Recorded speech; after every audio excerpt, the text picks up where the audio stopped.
첫 번째 뉴스부터가 걱정이 많이 되는 뉴스네요.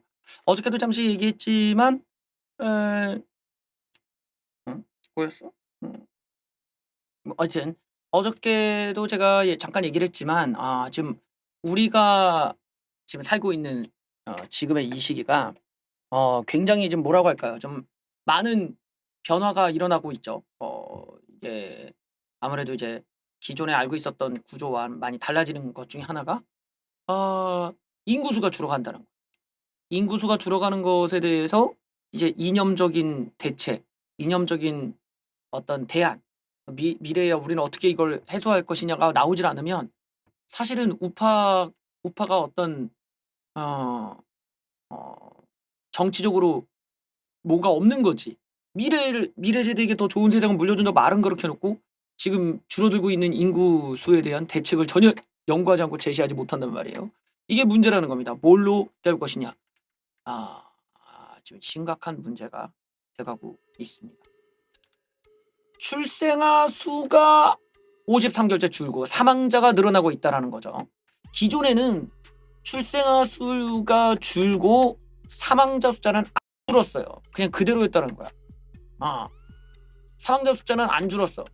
그러니까 이제 노인 세대가 이제 쌓이면서 인구수가 줄지는 않았는데 지금은 이게 사망자 숫자도 늘고 신생아 수가 준다라는 겁니다.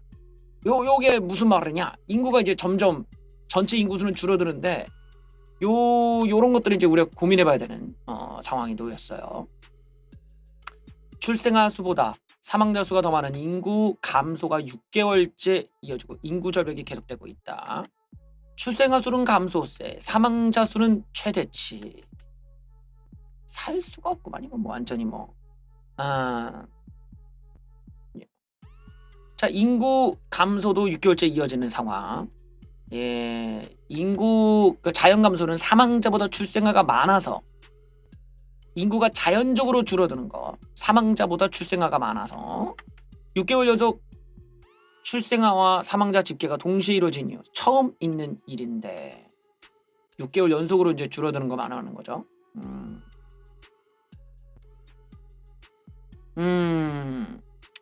저출산에 따라 출생아 수는 줄어들고 고령자에 따라서 사망자 수가 늘어나면서 사망자가 출생아 수를 압도했다. 그러니까 이게 지금 죽는 사람이 태어난 사람보다 더 많아졌다라는 거죠. 우한폐렴과 고령화가 지금 문제가 되고 있는데 이것도 우리가 이제 고민해봐야죠.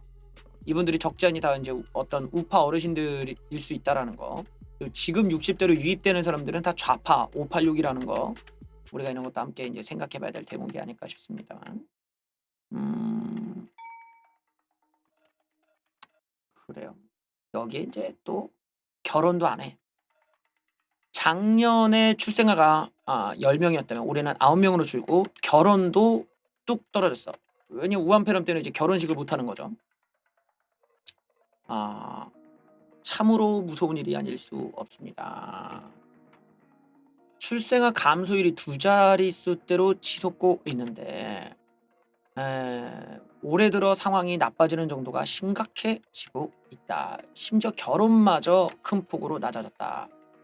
여기 출생사만 혼인 이혼 건수 추이. 출생자 줄어드는 거 봐.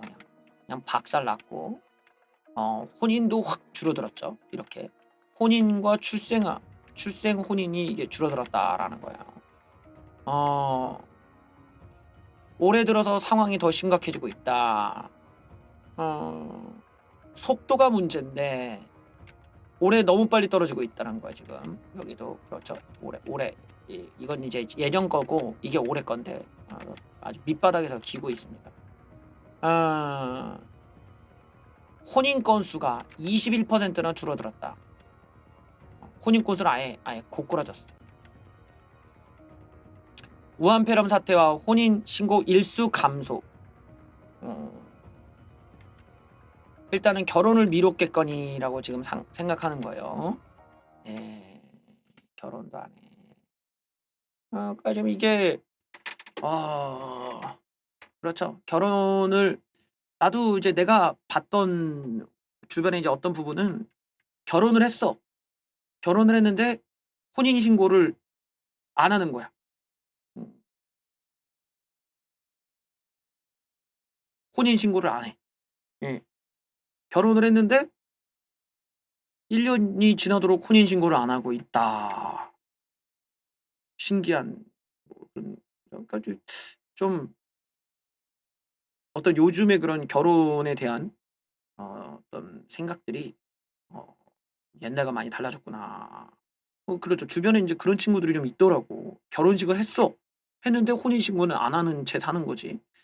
그래서 뭐야, 너희들은 뭐니? 막, 어, 모르게 뭘 위해서 그렇게 했는지는 불분명한데, 하여튼, 그러고, 이제 뭐 나중에 뭐 이렇게 하는 그런 케이스가 있는 것 같아요. 하여튼, 요즘에는 결혼이라는 제도가 많이 이제 예전과나 다르게 사람들에게 그 습수가 어, 되고 있구나라는 것도 느껴지고 그렇습니다. 뭐 돈도 돈인데 에, 우리가 이제 이런 현상에 대해서는 되게 다양한 사회학적 분석을 할 수가 있어요. 그러니까 물론 이제 돈이 없으니까 결혼을 못 하겠다. 있지만 뭐, 뭐, 뭐 나처럼 이제 집이 있어도 결혼하기는 싫은 사람이 있는 거지. 또 돈이 있어도 결혼하기 싫은 사람도 있을 거고. 그런 데에는 이제 개인주의적인 부분, 뭐 성의 개방 또는 어떤 어, 가족에 대한 가족에 대한 의미나 가치가 많이 바뀐 것도 한 몫을 하는 것 같아. 예전에는 가족이라는 것이 어떤 행복이라는 걸 대변해 줬다면 지금은 가족이라는 것이 하나의 짐이 된 거지. 어, 예를 들면 이제 남자 입장에서는 아니 내가 집안 애들 키우고 그러기 위해서 돈을 벌어왔는데 애들은 내가 퇴근을 해도 인사도 안 해 막. 애들이 사춘기라고 방에서 나오지도 않아. 나를 아빠인데 제대로 그런 게 없어. 또 엄마는 엄마대로 어 아니 내가 집안에서 이렇게 살림도 하고 하는데 에 뭐 응? 내가 무슨 살림하는 사람이냐 뭐 이렇게 되는 거지 막. 그러니까 양쪽에 다 이런 피해의식이 많고 우리가 이제 TV를 보면 그런 부부들이 행복한 부부가 없어. 그런 게 이제 학습이 되는 거예요. 계속 이걸 보다 보니까 뭐야 결혼한 사람 중에 대체 행복한 사람은 최수종 하이라밖에 없는 것 같아. 나머지는 다 불행해 보여. 그런 걸 왜 하지? 뭐 이런 이제 의문이 드는 그런 이제 젊은 애들이 어릴 때부터 봤던 결혼에 대한 잔상은 그런 거죠. 그런 것들이 이제 좀 결혼에 대한 가치가 떨어지는 이유가 아닐까 싶기도 합니다. 어, 뭔가 그리고 이제 뭐 어떤 성도 이제 개방이 돼 있기 때문에 사람들이 굳이 이제 결혼을 통해서만 성적 접촉을 할 수 있는 게 아닌 시대가 된 거죠. 그런 것도 이제 이탈자들이 생기는 이유일 것 같고 또 예전에는 뭔가 그런 거 있잖아요. 나이가 차면이라는 조건이 항상 달았다고. 나이가 차면 결혼을 해야지 뭐 이런 어떤 사회적인 그런 정해 놓은 어떤 루틴이 있었어요. 인생의 루틴.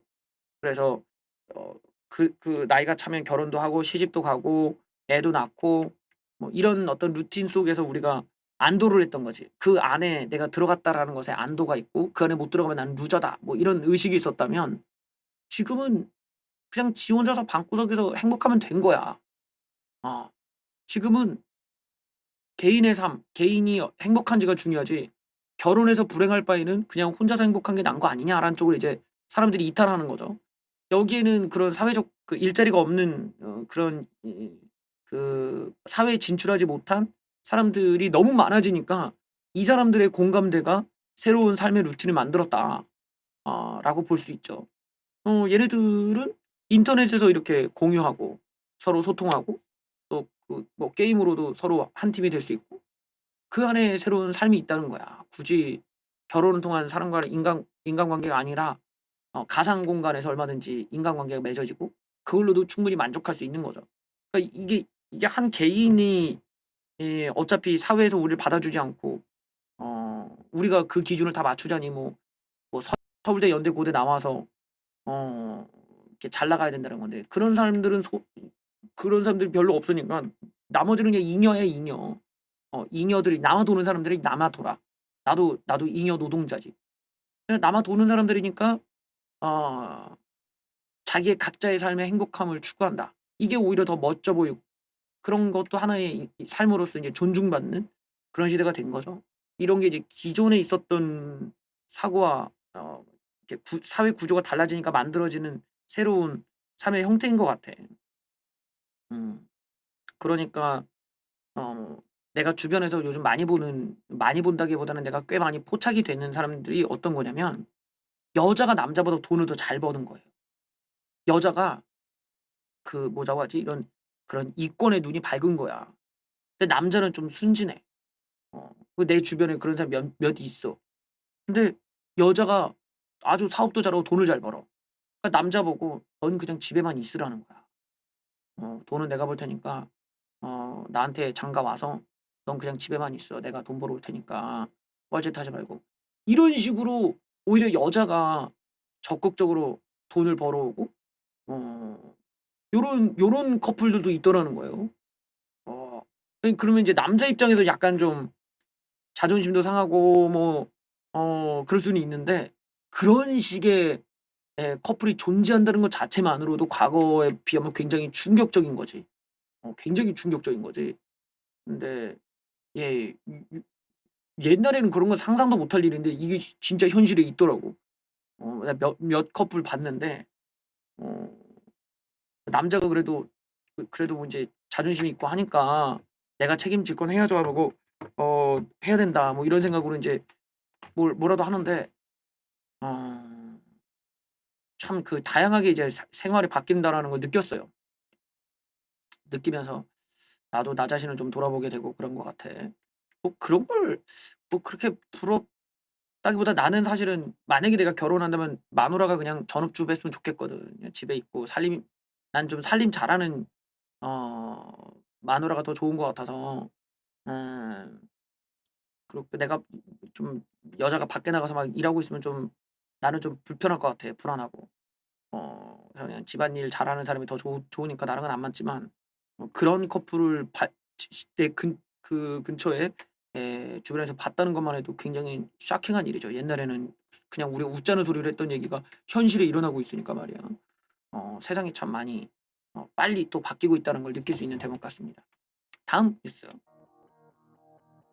무려 75만 가구가 111조의 빚을 못 갚는 상황이 됐습니다. 유동성 위기 방화세 당겨지나.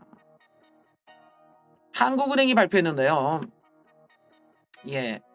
자, 지금 우한 폐렴으로 촉발된 기업의 위기가 가계와 금융회사까지 번질 것이다. 예.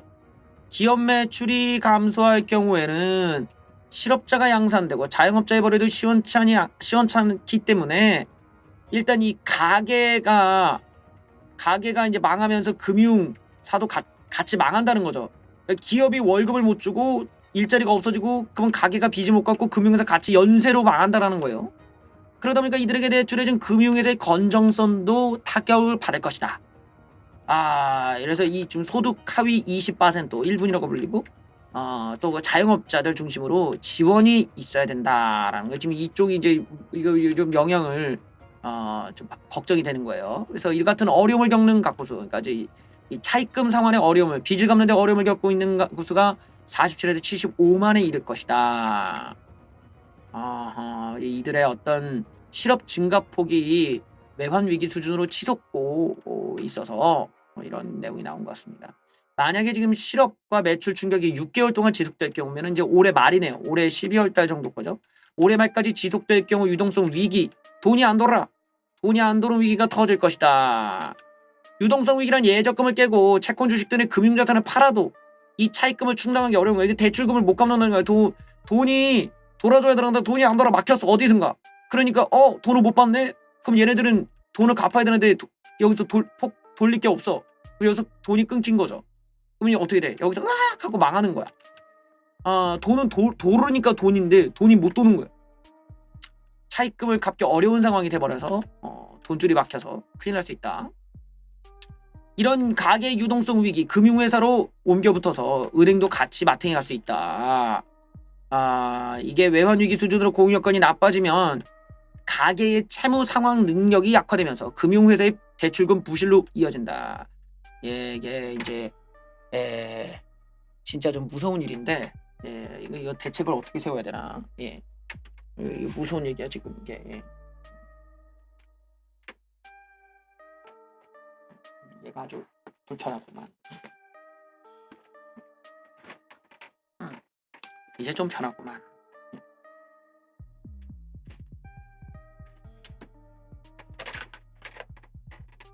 예, 소식만으로도 무섭네요.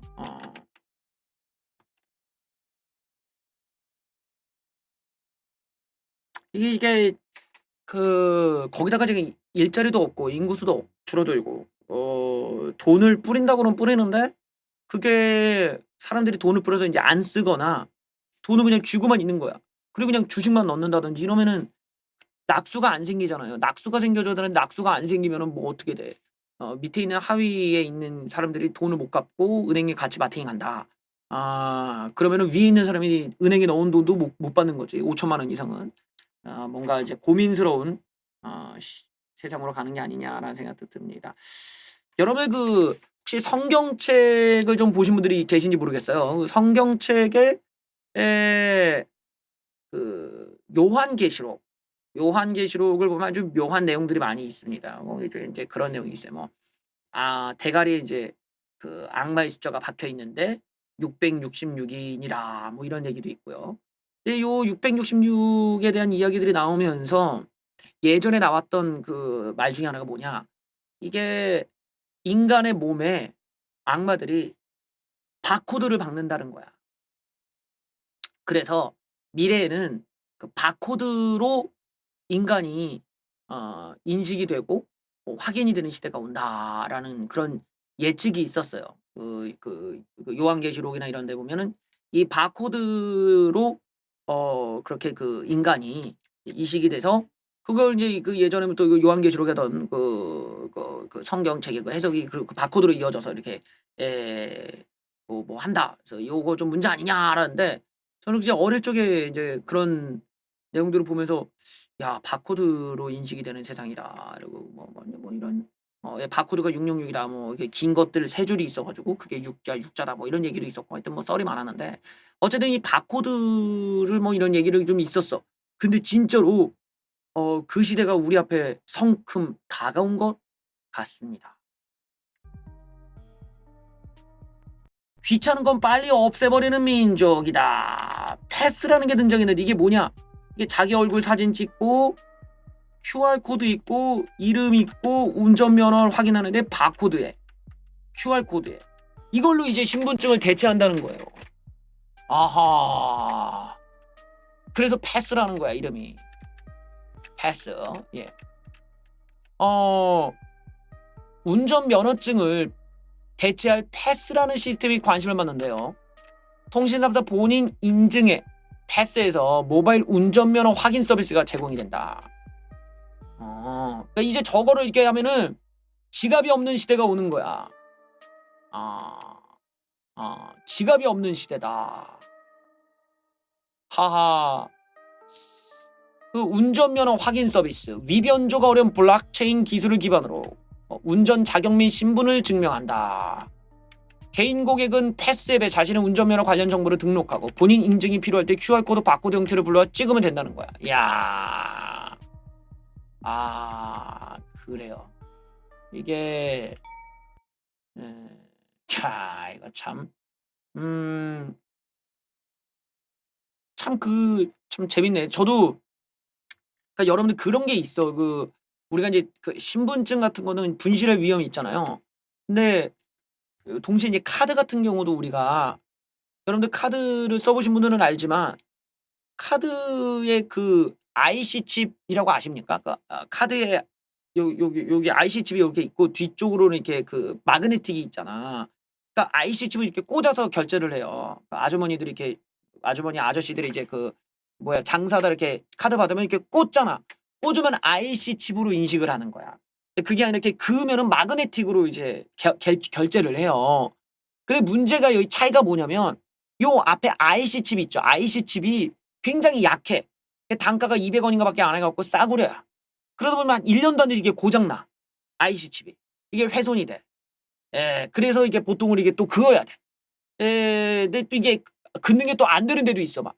그리고 택시 타면 긋는 게 없어갖고 긋는 것도 잘 안 돼. 이러면 카드가 곧 훼손이 돼가지고 못 쓰는 거야. 그래서 삼성페이를 쓰죠. 이게 이제 카드가 고장나면 보면 카드를 갖다가 이거 고장났어 이러면 이것만 바꾸면 편하잖아. 근데 카드를 통째로 바꿔야 된다는 건데 얼마나 불편해 그러면. 카드 번호 다시 박아야 되니까 이 자식들. 그러니까 이게 지금 우리가 쓰고 있는 어떤 카드사의 기술이나 이런 신분증 시스템이라는 게 굉장히 그 불편성이 있는 거지. 그런데 이제 삼성페이나 이런 것들은 편하지. 잃어버릴 염려도 없고 그냥 이렇게 찍으면 되는 거니까 훼손도 안 당하고 그런 이제 유용성은 있는데 지금 이거는 아예 신분증 확인까지도 이제는 앱으로 한다. 바코드에 넣고 그냥 찍으면 촥 뜨게끔 한다. 이런 거예요. 그 칩으로 다 바꾸지 않냐? 예, 죄송합니다. 저 최근에 삼성페이 한번 써봤어. 예, 여전히 막 그 습관이 돼갖고 카드를 내미는 게 습관인데, 예, 약간 좀 이렇게 뭐라고 하죠? 앱을 튼다는 게 아직은 불편한 것 같아. 하여튼 뭐 그렇습니다. 이제는 카드를 안 들고 다녀도 되는 시대가 되는지 모르겠어요. 하여튼 삼성페이가 안 되는 것도 있으니까 조심해야 될 것 같습니다. 혹시 여러분들 자녀분들한테 카톡이라든지 뭐 이런 걸 받아본 적이 있습니까? 그래서 이렇게 자식놈들 또는 뭐 딸내미나 아들내미가 카톡을 보내는 거예요. 엄마, 나 핸드폰이 고장났어. 엄마, 나 선배가 600만 원 돌려달래. 근데 지금 내가 핸드폰이 고장나서 입금하기 어려워. 엄마가 좀 넣어줘. 이러면 엄마들이 입금을 합니다. 그리고 돈 떼이는 거죠. 엄마 바빠? 돈 좀 보내줘. 메신저 피싱만 122억, 128억 1분기에만. 엄마 지금 뭐해? 많이 바빠? 바쁜 거 아니면 톡 줘. 이만 엄마들이 또 이제 또 자식놈 연락 왔다 그냥 후다닥 하고 한단 말이에요. 예. 예. 메신저 피싱에마다 증가하고 있다. 이렇게 이제 누나 바빠? 이거 받아봐줘. 나 카톡 이거 추가해 이러고. 나 부탁 좀 들어줘 이러고. 돈 좀 보내줘 이러고. 이런 거죠. 자, 계좌 송금 부탁을 주의하셔라. 가족이나 지인을 사칭하면서 금전을 요구하는 게 일반적인 수법인데 이러다 보니 스마트폰의 액정 파손 뭐 이런 것들이 휴대전화를 사용할 수 없어서 핑계대면서 PC로 메신저로 접속했다. 그러니까 전화 통화를 못한다 이 얘기를 하면서 일단 입금 좀 해줘라는 부탁을 하는 거예요. 다급한 상황을 연출한다. 선배한테 빌린 돈 상환 뭐 이러면서 그러면서 다른 사람에게 입금을 먼저 해달라라는 요구를 해요. 최근에는 문화상품권의 핀 번호를 요구하거나 스마트폰에 원격 제어 앱을 설치를 유도해서 빼가는 것까지 있습니다만 조심하셔야 돼요. 피해 신고 112 뭐 이런 건데 요즘은 여러분들 그런 것도 있어요. 유튜버들 낚시를 해갖고 유튜버들의 채널을 훔쳐서 그 채널을 가지고 비트코인 홍보를 하고 유튜브에서 정지를 맞는 이런 것도 새로 생겼다고 하더라고. 유튜버들이 이제 잘 모르는 유튜버들에게 이제 메일을 보내는 거야. 그래서 그 링크를 뭐 걸어서 거기서 이제 유튜버가 자기 채널에 비밀번호를 넣는 거를 유도한 다음에 그 비밀번호를 외워갖고 들어간 다음에 그 채널을 훔쳐버리는 거죠. 그래서 그거를 이렇게 거기서 이제 뭐 비트코인 홍보하면서 돈을 번다든지 뭐 이런 게 그래갖고 지금 뭐 구독자 40만 채널이 날라갔어요. 날라가 버리고 유튜버들도 지금 낚시에 걸려갖고 막 그걸 한다고 하더라고. 근데 여러분들께서도 이런 거 혹시 자녀나 지인들 그래갖고 막 카톡으로 막 뭐 안녕 뭐 이러고 엄마 뭐해 뭐 아빠 뭐해 뭐 이러면서 유도해가지고 돈을 뜯어낼 수 있습니다. 제 방송을 보신 분들은 절대 속으면 안 되겠죠. 그래서 그런 거 오면은 통화가 안 되니 그러면 전화 주면은 엄마가 줄게 이러고 전화를 하라고 하세요. 그거를 엄마 지금 바빠. 엄마 지금 지금 뭐 김장하고 있어. 그러니까 전화를 해. 그래서 꼭 목소리를 듣고 하셔야 돼요. 목소리를 꼭 들으셔라. 주변에 전화 빌려서 전화 줘봐 이러고 꼭 목소리를 들으셔라. 예, 그래야 안다간다. 자, 지금 정치판에서 화제가 되고 있는 사태가 이제 바로 인국공 사태라고 해서 인천공항 사태가 아주 커져가고 있습니다. 이게 확실히 요즘 젊은 친구들에게는 어떤 공정함이라고 하는 코드가 참 중요한 것 같아요. 이 공정성이 어긋났을 때 얼마나 예민한지를 보여주는 것 같아. 보통은 이제 그러느냐 할 수도 있는데 이제는 그거를 못 넘어가는 거죠. 얘들이 워낙 그 예민한 상태인 거야. 우리가 지금 공정한 경쟁을 하고 있느냐? 여기에 대해서 이제 답을 해줘야 될 텐데 예, 좌빨 새끼들이 아주 개판을 치고 있죠. 개꿀이지 뭐. 예. 분노의 인천공항 벼락신분 상승. 적화대가 경영에 간섭한 죄. 진짜 뭐하러 돈 내서 학원 다니나 했더니 니들 선택이고 누가 하래? 어저께 봤죠. 자, 우한폐렴으로 한산하기만 했던 인천공항이 총성 없는 전쟁터가 돼버렸다. 비정규직을 정규직으로 직접 고용하는 방안이 발표된 뒤다. 여기에 지금 정규직들까지 막 시위하고 난리도 아니에요. 졸지 알바하다 무시험 채용 벼락신분 상승을 통보받은 쪽이 벌이는 축제에 나머지는 모두 분노하는 모양새다. 정규직 직원보다 더 많은 인원이 정규직으로 전환됐다. 취업 준비생들은 모두 분노하고 있는데 무려 1,400명이나 정규직이 되었다. 정규직이 1,400명인데 이번에 정규직으로 바뀌는 사람이 1,900명이다. 토익 만점에 가까워야 겨우 서류 전형을 통과할 수 있는 회사에서 시험도 없이 정규직이 되는 게 공평한 거냐? 예. 인천공항 사태는 따지고 보면 현 괴뢰 정부 노동정책의 부작용의 종합판이다. 현 정부가 첫 단추부터 잘못 끼웠다. 그 시작이 인천공항이었다. 문재인 이 쓰레기 새끼가 주연을 맡고 비정규직 제로 선언을 했는데 이런 게 이제 병신 같은 쇼이면서 불평등을 줬다라는 거죠. 예, 비정규직 제로 선언이는 거. 격차를 해소가 아니고 신문제에 가까워지고 있다. 문재인의 바보 같은 개소리에 정권의 이념이 들어있었다. 사회와 노동시장 경제를 보는 시각 바로 신분제다. 격차 해소가 아니라 신분제로 접근했다. 비정규직 자체를 악으로 단정하고 부정하는 메시지를 던지고 노동 존중이라는 명분을 덧칠했는데 노동시장에는 노동자도 있지만 사용자, 정부, 취업준비생, 실업자, 경제활동 포기자 등이 있다는 걸 간과했다. 노동자는 약자라는 개소리만 남아있더라. 나머지 계층은 약자도 아닌 그냥 없는 투명 인간 취급을 해버렸다. 공기업 비정규직의 정규직화 그만해라. 누구도 반론을 제기 안 했을 때 유일하게 반론을 폈던 경총의 부회장은 내쫓기고 말았습니다. 하지만 그 누구도 토를 달지 않았다. 유일하게 토를 달았던 사람은 한국경영총협회 부회장이었던 김영배 씨였지만 그는 적화대 정부 더불어만민주당으로부터 3당 경고가 날아두고 맥없이 물러날 수밖에 없었다. 지금까지 경총은 제자리를 찾지 못하고 정신 못 차리고 있는 상태. 한국노총의 위원장이었던 김주영 씨도 문재인 말을 듣고 큰일 났다. 정부가 너무 앞서간다. 노동정책을 일방적으로 받아들이고 과속하고 있다. 예, 고임금 일자리 무차별 나눠먹기. 예, 일자리 있는 자 더 좋게 없는 자는 더 낙담하는 상황이 만들어졌습니다. 파견과 같은 비정규직을 인위적으로 억제를 하면 정규직 고용 기회가 늘어나는 게 아니라 실업을 유발하거나 파트타임의 일자리들만 늘어나게 된다. 일자리가 있는 자는 더 좋게 되고 없는 자는 더 낙담하게 되는 것이다. 고임금 일자리를 무차별로 나눠먹게 하는 정책인데 선망의 대상이 공기업의 개혁 작업은 이루어지지 않고 이런 바보 같은 짓거리만 한다 이거죠. 자, 이렇게 되다 보니까 다른 공기업의 정규직 전환 압박이 더 심해지는과 동시에 엉뚱한 피해가 가게 된다. 예, 폭탄을 맞은 기분인데 왜 그러느냐. 경제가 배제된 정치적 인사관리가 하고 공정성이 깨질 수밖에 없고 인건비가 확 늘어나는데 정부 예산상 총 인건비 규모는 그대로. 이런 상황에서 적화대발 정치가 경영에 등장하면서 지들 이미지만 빼먹고 이 예산은 제대로 늘려주질 않으니까 운영이 제대로 될 리가 없다라는 거예요. 인건비는 정해져 있으니 돌려받기는 불가피하다. 다른 공기업 경영 문제로 후유증이 번질 것이다. 노노 갈등이 벌어집니다. 노사와 노사 간의 갈등이, 노동자와 노동자 간의 갈등이죠. 기존 노조와 정규직 전환을 앞둔 비정규직의 충돌이 심상치 않다. 끼리끼리 문화가 형성될 조짐도 일어나고. 하여튼 문재인 새끼가 손을 대가지고 제대로 된 게 없어. 이 새끼가 정말 나라 다 망치는 새끼.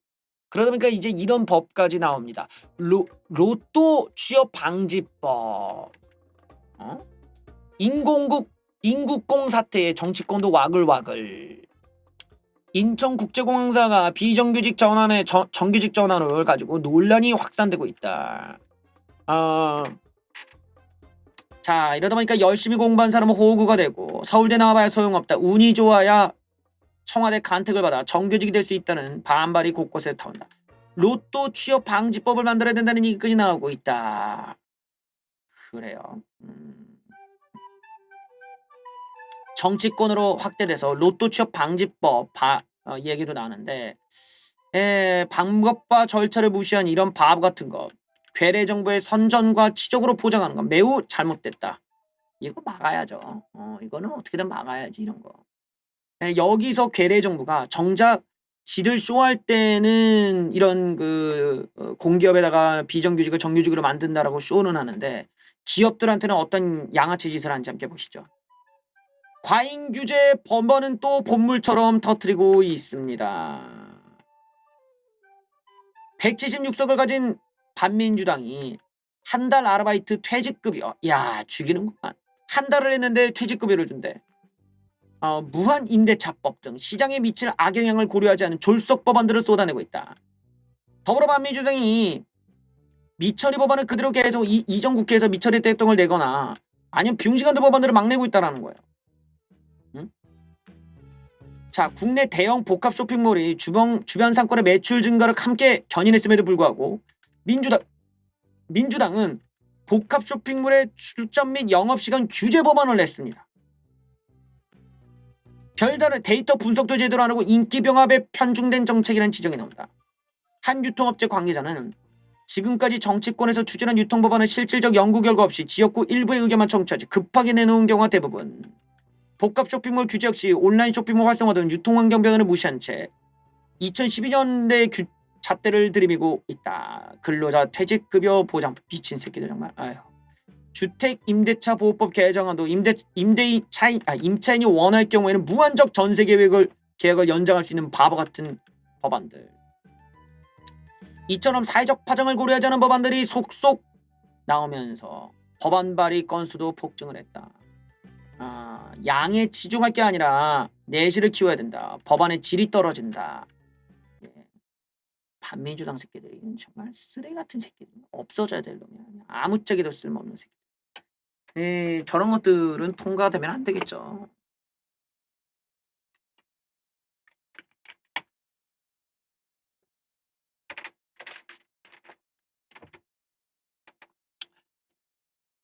김정은이 오늘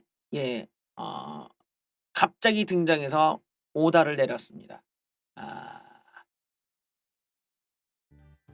김정은 대남 군사행동 계획을 전격 보류했습니다. 대남 확성기가 철거됐다고 하는데요. 없어졌어. 없어졌네? 자, 북한군은 대남 확성기 시설 일부를 철거했다. 한반도의 긴장감이 잦아드는 것이냐라는 생각이 들 수도 있겠지만 일단은 김정은 새끼가 보류 지시를 했다. 라는 겁니다.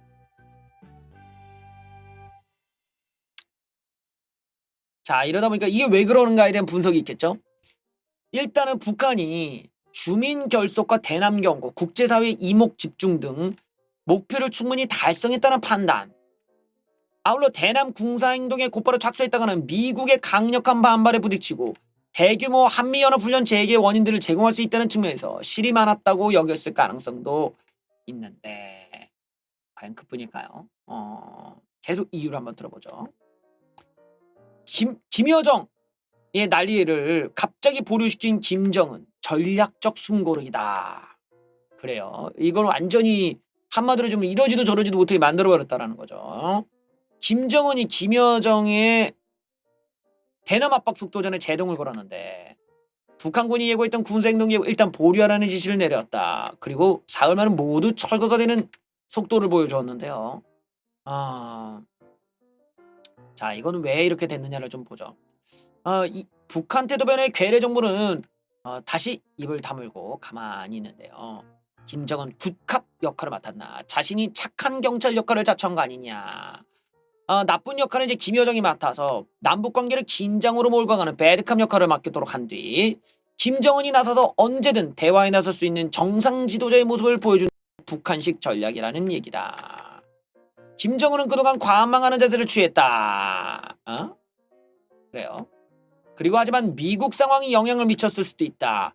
북한은 이번 회의에서 최근 정세를 평가하고 보류를 결정했다 밝혔는데 존 발튼 자서전에서 미북 회담 이면을 폭로하자 국제 여론 추이를 보기 위한 전략이라는 시각도 있다. 아하, 이 볼튼의 폭로가 북한한테도 부담이 됐다는 얘기예요. 미 항공모함과 B-52 등 전략 자산이 서태평양에 전개되는 상황은 이것도 좀 쫄았다 이거지. 저게 뭐네? 예, 저게 전투기입니다요. 저 세네, 셉니다요. 그만 좀 쉬자. 이럴 수도 있는 거고. 동시에 이제 장마철이니까, 예, 우리 거 비 맞으면 어찌 되네? 녹슬어서 고장납니다. 그럼 피해야겠네. 그렇습니다. 그거는 잠깐 숨겨놔. 뭐 이랬을 수도 있겠지. 예. 뭐 걔네들이 워낙 꾸졌으니까. 뭐 원시부조 입장에서는 이제 비 오면 어, 뭐 빗물이 들어가고 이러면 이제 탱크가 고장 나고 뭐 그럴 수 있겠죠. 자, 철회 아닌 보류다. 그래서 명분을 쌓는 거 아니냐. 김정은 새끼가 기각이 아니라 보류했다는 점에서 북한이 대남 압박 기조를 거둬들인 게 아니라는 시각도 있다. 김정은의 최종 승인 아래 북한이 언제든 대남 군사활동에 나설 수 있다는 얘긴데 일단 북한이 명분 쌓게 나섰다는 분석. 북한은 그동안 남측의 태도를 어진 처사협에 따라 연속적인 대적 행동 강도와 결행 시기를 결정하겠다. 예고한 만큼 김정은이 남측 상황을 지켜본다는 메시지일 수 있다는 것이다. 일종의 속도 조절이다. 그래요. 예. 추가 카드가 나올 가능성. 북한이 연락사무소를 폭파했는데 강경 모드를 구사하려면 내부 설득이 어렵게 된다. 북한의 의도를 희망적으로 해석하긴 어렵다. 그래요. 여기 보면 이제 ICBM이나 이런 ICBM 또 SLBM 같은 경우 요런 것들을 이제 할 수도 있다라는 얘기인데 일단 북한 쪽에서 저렇게 이제 속도 조절했다. 저는 뭐 어떻게 보느냐. 빗물 샜까봐 그런 거 아닌가. 예. 북한과도 같은 이런 찐따 원시 부족들이 확성기 같은 경우는 굉장히 그 꾸졌지. 꾸져서 이렇게 빗물이 딱 들어오면 이제 고장 난다 이거야. 이거 왜 안 되네? 비 맞아서 그렇습니다. 비를 안 맞으면 어떻게 해야 되네? 치워놔야죠. 이러고 치운 거 아니냐? 나는 진지하게 그렇게 생각을 해봅니다. 빗물 셀까봐, 빗물 묻어서 고장 날까봐. 그래서 부랴부랴 이거 날씨 보니까 장마가 온다는데 빨리 지원해야 되겠네 이러면서 한 거 아니겠느냐 그런 생각을 잠시 해봅니다. 벼랑 끝 외교술이었는가? 김정은이 얻었다는 5가지 효과는 뭘까요? 예, 한번 쭉쭉쭉 내려보죠. 여기 보면 5가지 김정은이 얻은 게 있다. 대외적 메시지 전달 및 내부 결속. 남측이 대북 전단 문제에 어떻게든 제재하려고 나섰다는 점. 언제든 고강도 도발을 할 수 있다는 점을 과시. 김여정을 내세워 도발을 하고 김정은이 정리하는 모양새를 통해 후강 효과. 그간 막혔던 대북 지원을 갖다가 징징대면서 우회적으로 요구해졌다라는 내용. 그래서 이게 소개 성과가 아니냐라는 거죠. 어쨌든 이 전단 문제를 남측이 지랄을 하면서 그 빨갱이 새끼들이 나서게 됐다라는 점이 소개 성과다라고 했는데 막으면 뭐하냐고 난리는데 얼마든지 날릴 수 있는데 아무 소용이 없지 뭐.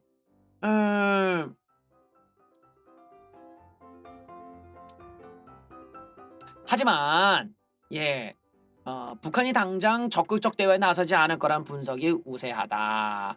게다가 철회가 아니라 보류라는 입장도 당장 이걸 미루겠다라는 것이 아니라 어, 그냥 빗물 셀까봐 그렇게 이해가 됩니다. 그냥 빗물 때문이지 뭐. 꾸져 그냥 어디 뭐 그 저 새끼들이 뭐가 있어 그냥 비 맞으면 다 고장이야 그냥. 여동생은 때리고 오빠는 달래고 군사행동 보류의 외신들 계획이 있었구나 라면서 분석을 했다는데 어떤 내용일까요? 함께 보시죠. 자, 숨통이 튀었다고 하자 군사행동 가능성은 여전히 남아있다는 분석이 지배적인데 긴장 고조부터 완화까지 일련 행동들이 언젠가 체결될 회담을 앞두고 김정은 새끼가 또는 김여정이 치밀하게 역할을 분담해 기획되고 실행했다는 지적이 나온다. 미국 ABC 방송은 북한이 입장을 바꿨다기보다는 남측의 추가 조치를 기다리고 있을 가능성이 크다는 분석을 전했다. 예, 북한이 이 제재 때문에 금지된 개성공단 금강산 관광 체계 등 남쪽으로 뭔가 중요한 거를 내놓으라고 지금 응석을 부리는 것이다 라는 거고, 영국 일간 가디언 역시 북한이 금강산 관광 재개 등을 남측에게 얻어내기 위해 위협을 잠시 뒤로 돌렸다는 전문가 원칙을 전했다. 하지만 한국이 이 사업들을 재개하는 건 어려울 거. 지금은 한국 정부와 미국 정부 어느 쪽도 북한이 억제한 걸 자축할 때가 아니다. 도발 중단일 수 있지만 외부의 양보로 일시적으로 긴장을 줄일 수 있는 거지만 북한은 억지력을 강화할 것이 확실하다. 마치 짜인 각본 같다는 BBC. 북한의 벼랑 끝 전술이 돌아왔다. 왜 후퇴를 결심했을까? 김여정은 나쁜 경찰, 김정은 새끼는 좋은 경찰 역할을 하고 있을 가능성. 뻔한 시나리오를 따르고 있다. 또 군사계획, 행동계획은 취소가 아니어서 여전히 가능성이 있다. 이게 이제 뭐 북한이 그동안의 입장을 누그러뜨린 건 아니라는 거 입장도 있습니다. 숨쉴 공간을 주는 게 더욱 효과적이다. 그래서 긴장을 풀어서는 안 된다.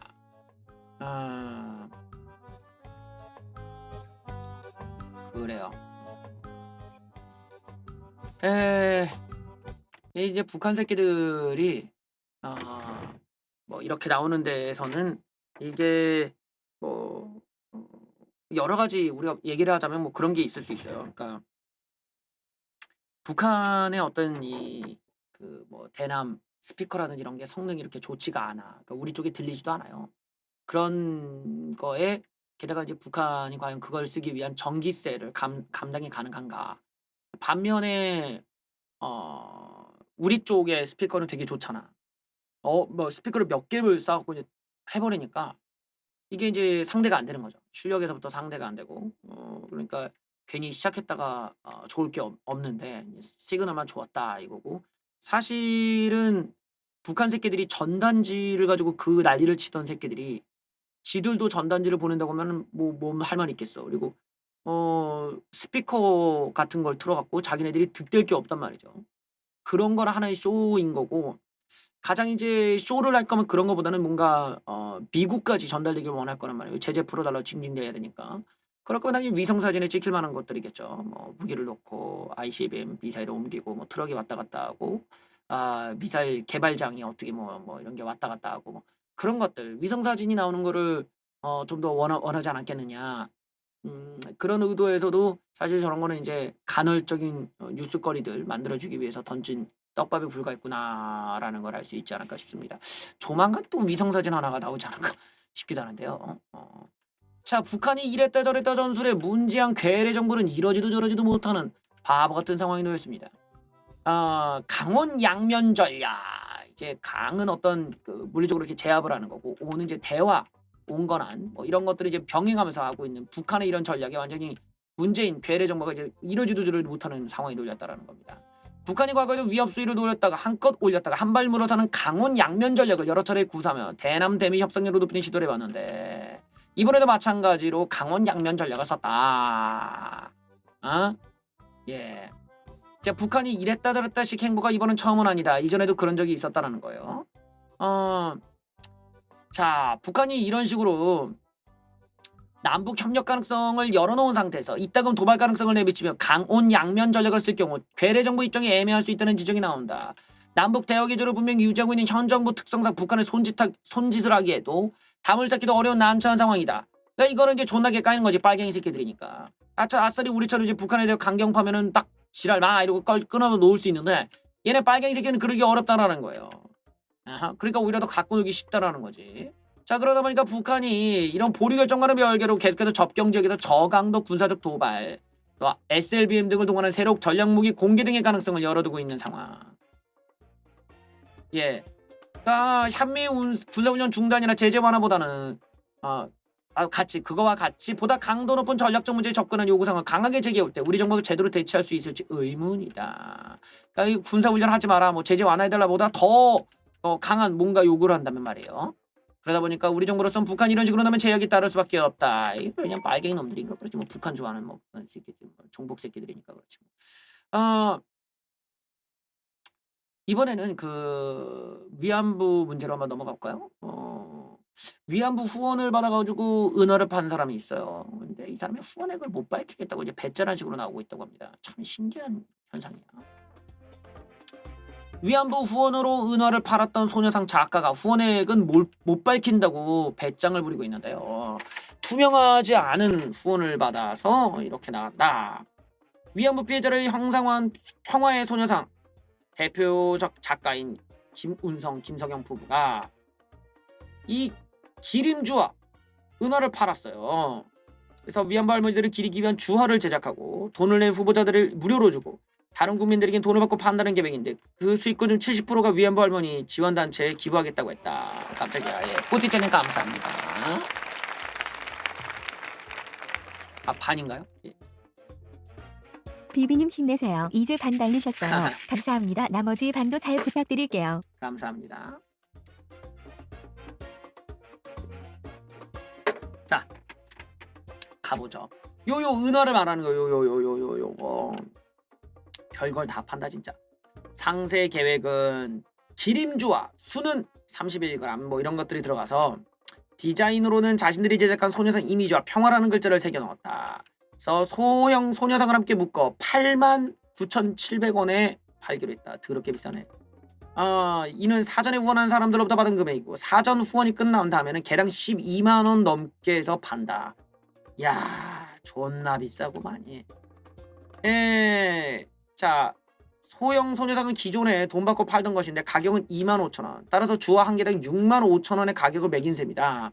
근데 수는 30g의 시세는 약 2만원 정도다. 근데 이거를 뭐 거의 3배 가까이 뻥튀기를 했어요. 이런 계획 아래 35,000장을 이제 주화를 팔겠다고 해서 클라우드 펀딩을 했고 2천만 원을 목표로 모금을 했다. 그러면서 여기 보면 얘네들이 하는 말이 정부 부담을 고려해 뉴질랜드령 니우에에서 기림주화를 발행해 한국에 들여오려 했으나 일본이 압박해서 아프리카의 차드 공화국에서 발행 허가를 얻어냈다. 하지만 40%도 채우지 못하고 실패로 돌아갔다.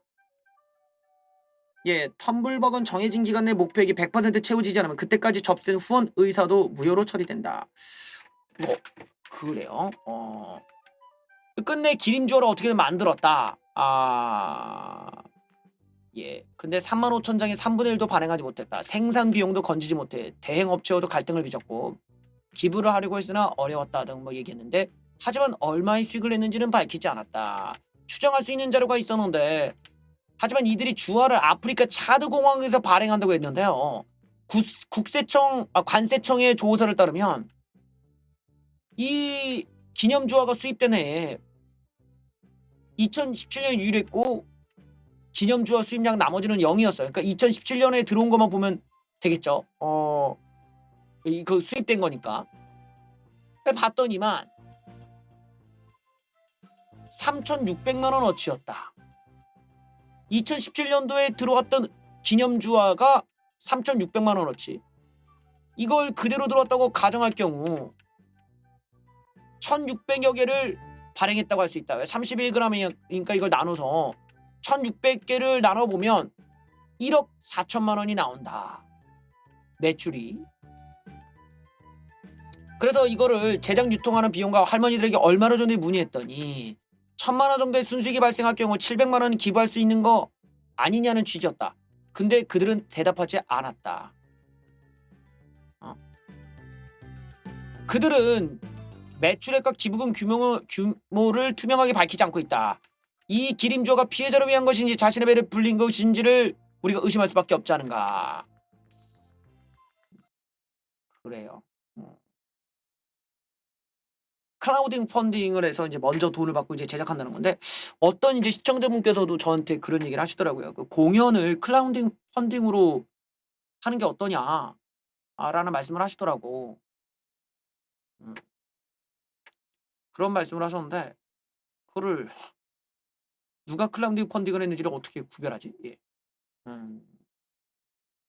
그 목록에 나오려나? 예. 뭐 그렇게 해서 사람 수가 차오면 그때 공연을 하는 거야. 예, 뭐 그런 얘기가 있더라고요. 문제는 이제 시간이 안 되신 분들 못 오니까 이제 문제인데, 어쨌든 저런 클라우딩 펀딩을 이제 좌파 쪽에서는 많이 활용하고 있다라는 거죠. 그래서 먼저 이제 돈이 모이면 그걸로 뭘 한 다음에 얘네들이 이제 수익 사업을 그런 식으로 돌린다라는 건데, 얘네들이 이제 주로 좌파 세계들은 감성팔이를 하는 거지. 예, 감성팔이에서 뭐 피해자 유가족을 돕겠다 이러면서 그렇게 해서 이제 돈을 걷어놓고 지들이 먹으니까 문제잖아요. 이런 것들이 이제 문제가 돼서 여기도 언급이 된 것 같습니다. 저는 클라우딩 펀딩을 좀 생각을 해봐야 될 것 같아요. 예. 자, 여당이 법사위를 차지하는데 무슨 얘기를 했을까요? 드루킹 사건은 조작이야. 법사위에서 이 새끼들이 뭔 짓거리라고 했는지 보시죠. 한명숙 유죄 판결도 문제 삼고 법원 관계자 불러놓고 뒤집기 시도하고 있는 미친 새끼들 그냥. 더불어민주당이 미래통합당이 없는 가운데 법제사법위원회를 열어서 법원 행정처, 대법원 양형위, 법제처의 업무보고를 받는 자리에서 법원 관계자들을 상대로 한명숙의 사건을 추궁했다. 법원도 한명숙 사건을 다루면서 잘못이 있었다는 취지였다. 야당에서 민주당이 저러려고 법사위를 지들이 갖겠다고 난리친 거냐는 말이 나올 정도였다. 통합당이 없으니까 민주당이 일방적으로 법사위를 열어서 이 법 그 관련 아이들을 갖다가 조지는 거예요. 여러 의원들이 한명숙 사건에 대해서 한마디씩 했다. 주로 법원을 압박하는 내용이었다. 박범계 새끼는 1심에서 무죄가 나오고 2심에서 유죄가 나온 다음을 문제 삼았다. 한명숙 새끼가 2심에서 한 번만 더 불러달라는 증인을 불러주지 않고 5번의 재판으로 심리를 끝냈다. 핵심 증인인 한민호 씨의 검찰 진술은 신빙성이 있고 1차 재판에서 증언은 신빙성이 없다는 건 공판 중심주의 후퇴라고 막 지 맘대로 이렇게 법의 판결에 대해서 불복하는 발언들을 한 거야. 송기현이라는 새끼는 한명숙 사건을 보면 판사들의 인권에 대한 감수성이 미약하지 않아 생각한다. 검사가 거의 강제 수사가 가깝게 했다. 법원이 아무런 인식이 없었다. 멀쩡한 사람을 73에 불러서 한평 방에 넣어놓고 조사했다. 참, 미친 새끼들, 웃기는 새끼들. 검찰 때리기를 막 하는 거야, 뭐. 또 드루킹 사건을 갖다가 조작했다. 검찰이 특검 수사가 조작됐다는 의혹까지 제기하고 있었다. 막 나가는구나. 막 나가.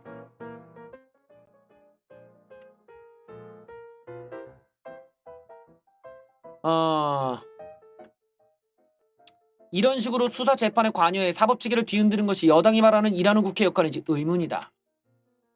신문 핵심이 연루된 사건은 재수사든 재판이든 어떤 방식을 동원해서도 뒤집겠다는 얘기 아니겠는가? 검찰 법원을 압박해서 자신들의 수건을 풀려고 그토록 법사위원 자리를 고집했던 것인가? 쓰레기들. 자, 여기서 통합당의 전략은 뭔가요? 민주당에서 추경해달라고 읍소하지만 통합당에서는 꺼져 이러고 니들 다 해봐 니들 맘대로 이렇게 압박을 하고 있어요. 원구성의 파행성 단독 처리할 때는 민주당이 역풍을 맞을 게 뻔하죠. 김태년은 주호영과 김종인을 찾았지만 빈손으로 올 수밖에 없었다. 주호영 협상 앞서 법사위 내놔라 이렇게 지금 버티고 있어요. 일단은 통합당으로서는 뭐 나쁘지 않아. 일단은 추경을 안 해주면서 추경 못해요. 얘네들이 더 안 도와주면. 그러니까 추경을 걸고 법사위 얻어보겠다라는 거죠. 자, 더불어민주당 대 미래통합당을 찾아 읍소하는 상황이 벌어지고 있다. 3차 추경 경정 예산안 때문인데 추가 경정 예산안을 통과시키려면 야당이 있어야 돼요. 야당이 없으면 심사조차 되지 않아서 통과가 안 돼. 이렇게 되면 경제 피해 복구 어렵고 모든 책임을 다 정부가 뒤집어 써야 되니까 안 돼. 또 의석수도 얘네가 맞으니까 더불어민주당이 더 이상 통합당 탓도 못해. 자, 그러다 보니까 또 국회 예산 정책처가 세부 사업이 부실하다고 지적하면서 독자 단독 처리도 어려워졌다. 주호영 원내대표는 여당의 폭거에 맞서서 나는 배째 들어눕겠다라고 해버리니까 이제 돌아버리는 거예요. 김태년은 김종인도 만났지만 아무것도 안 되는 거예요. 안 돼. 35조 원 통과를 해달라고 하는데 안 해줘. 법사위원 내놓으라고. 내놓으면 줄 테니까. 예. 하지만 23조 원, 어마어마한 액수죠. 23조 원의 빚을 발행해 만드는 3차 추경안이 들어간 상당한 사업들이 부실 또는 효과 불하실 판정을 받은 상황이 됐다. 여당이 단독으로 이걸 밀고 들어가면 여론의 역풍을 맞을 또 우려도 있고 향후 세금을 허투루 쓴 부정행위가 발각될 경우에 독방을 다 쓰게 된다. 이에 대해 국회 사무처가 추경안에 각 부처가 올해 확정된 예산을 삭감하는 내용이 있어 소감상의회에서 심의를 받아야 되는 유권에서까지 내렸다. 이러니까 김태년이 이제 통합당이 민주당이 난리가 난 거예요. 통합당이 아싸라 비아 콜럼버스 이러면서 압박을 하는 거죠. 자, 말이 좋아 원구성이지 이게 횡포 아니야 협박 아니냐 넌 폭거다. 상임위 몇 개 더 가지고 저거 싸우는 거 아니다. 그냥 다 니들 마음대로 이러고 나가리 치고 있는데 국회 장기 파행은 불가피할 수 있다라면서 얘기 나오고 있습니다. 일단은 경정을 못하게끔 들어놓고 그냥 안 되는 거니까 급한 건 쟤네 쪽이지 통합당에서는 막말로 지금 들어놓으면서 그냥 느긋하게 기본소득제 얘기하다가 윤미향 얘기 한번 해주다가 조국 얘기 한번 하다가 벌턴 얘기하다가 그러면서 시간 끌면 되는 거야. 시간 끌다가 할 거 없으니 백종원 얘기하다가 라라라라 이렇게 하다가 그렇게 통합당은 지금 시간 끄는 거지 그냥 해발라 해갖고 그냥 있으면 되는 거 어차피 할 것도 없어 얘네들이. 통합당은 지금 법사위를 가져오는 게 제일 중요한 거거든요. 그러니까 추가 경정은 모르겠고 백종원이 좋은데 이러고만 그냥 계속 그냥 뻘소리 던지면서 아무 소리 다 던져만 그리고 김종인이 대선 주자가 될 수 있다 뻘소리 던지면서 근데 그건 아니에요 이러고 그런 걸로 뉴스 때우는 거예요 그냥 딴 거 없어. 그러고 계속 때우면서 시간 질질질 끌다 보면은 그 급한 거는 정부지 그 문재인 새끼가 아유 말이 좀 독하지 안 됩니까 이러는데 이제 나도 그 애들 이렇게 모여가지고 아이고 법사위는 줄 수는 없고 어떻게든 달려려고 하고 쟤네들은 쌩까하고 딴 걸로 시간 끌고 웃긴 거는 이 와중에 통합당이 또 지지율이 올라. 얼마나 골 때려요. 그러니까 요 사이에서 지지율까지 오르니까 통합당으로서는 좀 개꿀은 개꿀이지. 어쨌든 법사위원까지 갖고 오면은 그러면은 이건 대박이죠. 그 전략이 먹힌 건데 어떤 장애투쟁이나 이런 게 아니라 내부에서 저 새끼들의 약점을 쥐고 그 약점을 가지고 악랄하게 이렇게 들어눕는 구조가 아니라 시선을 돌려버렸다라는 거야. 백종원이라든지 이런 걸로 어떤 사찰에 가갖고 그냥 절하고 종이날배도 그냥 딴소리가 초선들이랑 만나가지고 또 당명이나 바꿔야지 이러면서 그냥 딴소리 하는 거지. 뻘소리 하면서 돌리고야. 그러니까 사실상 뭐라고 하죠? 여기서 제일 중요한 거는 추가 경정을 못하게 배째라는 식으로 들어 누웠다라는 게 지금 어떻게 보면 통합당에 있어서는 부담이 될 수 있는 부분인데 그쪽에 여론이 안 생기게끔 딴 쪽으로 지금 눈을 다 돌려놨다라는 거죠. 그러니까 어찌 보면은 상당히 예전과는 좀 다른 전략이긴 하지. 예전 같았으면 우린 추가 경정 안 하겠다 이러고 들어놓고 어떻게든 티내려고 했는데 이제는 그게 아니라 그냥 딴소리 하고 있다는 거예요. 흥미로운 대목이긴 합니다만 진짜 법사위를 갖고 올 수 있을지는 한번 보죠. 여러분들 자 여름입니다. 여름에 여러분들 많이 드시는 게 바로 수박이죠. 수박. 수박. 난 수박하면은 신해책 선생님이 그렇게 생각이 나. 수박 들고 물대포 맞았던 그 신해책 선생님이 생각이 나는데 어쨌든 간에 그 수박 여러분들 그 수박을 이렇게 딱 썰어서 이렇게 먹어요. 그러면 수박이 남아. 그 남는 거를 보통 이제 랩을 싸. 그 랩을 싸서 이렇게 냉장고에 넣는단 말이죠. 랩을 싸서 이렇게 냉장고에 넣어놓는데 글쎄 이게 그렇게 비위생적이라는 얘기가 뉴스에 올라왔습니다. 반쪽 수박 랩 씌어 보관했더니 세균이 3000배. 우글우글.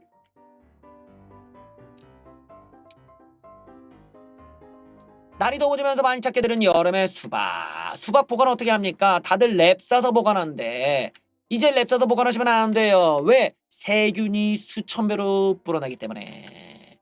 자, 수박을 랩으로 싸서 냉장 보관하면 일주일 만에 수박 표면의 세균 수가 42만 까지 늘어난다. 무려 3,000배 이상 늘어난다. 그래서 수박을 먹기 좋은 크기로 잘라 밀폐 용기에 보관했을 때 세균 오염도가 100분의 1로 줄어든다. 그래서 일단은 모든 수박들은 하루가 지나면 식중독균인 황색 포도상균이 검출되었다. 그래서 이게 왜 그러냐 봤더니 수박을 자르는 과정에서 껍질 부분에 있던 세균이 안쪽으로 옮겨졌을 가능성. 그래서 이걸 안전하게 섭취하려면 수박을 절단하기 전에 표면을 세척을 하라는 거야. 표면을. 그 세균이 없게끔. 그리고 자른 수박은 당도가 높아. 세균이 많으니까 빨리 먹어라. 랩으로 포장하기보다는 밀폐 용기에 담아라. 만약에 여기가 중요해. 그 다음이 부득이 랩으로 포장한 걸 먹을 때는 수박 표면을 1cm 이상 잘라 먹어라.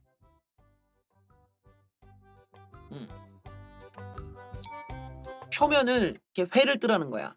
이게 이제 우리가 있으면 이렇게 1cm 이상을 위를 잘라버리면은, 그러니까 세균들이 보통 이 표면에 몰려 있나 봐요. 안에까지 못 들어오고 표면에 1cm를 자르면은 그 밑에는 세균이 못 들어오니까 그렇게 해서 그 위를 잘라서 그 나머지는 버리고 밑에 것만 이렇게 드셔라라는 건데, 나 같은 사람들은 저렇게 큰 거를 뭐 못 먹잖아요. 다 못 먹으니까 참 난감해. 예. 저 같은 사람들은 이제 수박을 어떻게 먹냐면 수박을 이렇게 사. 그다음에 반으로 갈라. 그다음에 이제 숟가락으로 퍼먹어. 예.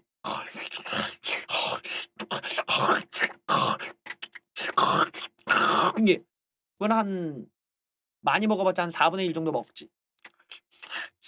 국물. 그다음에 이제 그 씨가 있잖아요. 씨를 그냥 거기다 버려. 그럼 씨가 이렇게 모여 있어. 그러면 되게 흐뭇해. 그대로 넣어 냉장고에. 그럼 다시 꺼내. 그 내가 뱉은 것만 피해가지고. 그리고 거기에 또 씨가 모아놔. 예. 그렇게 해서 아주 더럽게 먹죠. 혼자 살면은 굉장히 그 온갖 그 남들은 상상할 수 없이 더럽게 먹는 방법을 다 터득하는데, 그 수박은 이렇게 한쪽에 구멍을 뚫어놓고 이제 파가지고 그쪽에 이제 씨앗을 모아놓는 거야. 예, 그렇게 해서 그렇게 먹곤 했었죠. 근데 이젠 더러워서 못 먹겠네. 예. 일단 여러분들 랩 포장해서 드시는 거는 피하시라는 이야기가 나왔습니다. 실화인지에 대해서는 반응을 보니까 얘기하지 않는 걸로. 오늘 의정부에서 물탱크가 터졌다고 하는데요. 예. 의정부의 실내 수영장이 터졌습니다. 물탱크가. 예. 아니 어떻게 수영장이 4층에 있냐? 4층에 있는 실내 수영장에 물탱크가 터진 장면 한번 보시죠. 으아. 이 4층이야 이게. 건물 4층. 우와. 으아 이거 봐. 어떻게 수영장이 4층에 있을 수가 있어. 되게 신기하다. 물탱크가 사우나 수영장 복합시설 건물에서 물탱크가 터져서 40톤의 물이 폭포처럼 아래로 쏟아졌다. 의정부의 한 건물에서 물탱크가 알 수 없는 이유로 파손되고 1층으로 물들이 낙하면서 외벽이 낙하고 1층에 주차된 전기차량 한 대가 파손되고 보도블록 등이 손상됐다. 예. 이렇게 그냥 터져버린 거야. 이거 봐. 와, 얼마나 물이 셌으면 이거 맞았으면 진짜 위험했겠네. 예. 차가 박살난 거 보소. 야, 이거 이 조그만 거 이거 벤츠 아닌가? 이거 아닌가? 내가 어떤 차 스마트 그건 거 같은데. 야, 이거 뭐 박살이 났네요. 오늘 뉴스 마치도록 하겠습니다. 봐주셔서 감사합니다.